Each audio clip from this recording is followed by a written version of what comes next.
बीड हत्या प्रकरणातील 1,500 पानांचं आरोपपत्र आरोपीला सोडवण्यासाठी प्रकाश आंबेडकर यांचा आरोप। संतोष देशमुख हत्या प्रकरणी सुप्रिया सुळेंचं मुख्यमंत्री फडणवीसांना पत्र। आरोपींना कठोर शिक्षा व्हावी, फरार कृष्ण आंधळेला लवकर ताब्यात घेऊन चौकशी करण्याची सुळेंची पत्रातून मागणी। इंद्रजीत सावंत धमकी प्रकरणी प्रशांत कोरटकरच्या शोधासाठी नागपूर पोलिसांचं पथक मध्य प्रदेशातील बालाघाटला। कोरटकर बालाघाटला असल्याची पोलिसांना गोपनीय माहिती।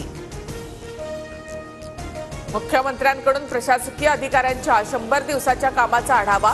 बैठकीला 6,854 अधिकारी उपस्थित। लक्षणीय कामगिरी करणाऱ्या 15 अधिकाऱ्यांना फडणवीसांच्या हस्ते प्रमाणपत्र। लाडक्या बहिणींच्या खात्यामध्ये आज फेब्रुवारीचा हप्ता जमा होण्याची शक्यता। वित्त विभागाकडून 3,490,00,000 वर्ग। नव्या निकषानुसार लाडक्या बहिणींना पैसे मिळणार। मराठी भाषा गौरव दिनाच्या निमित्तानं आज विविध कार्यक्रम।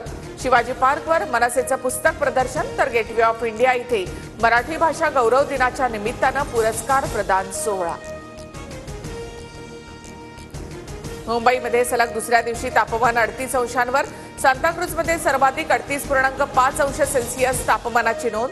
मुंबई आणि परिसरात उष्णतेच्या लाटेचा अंदाज।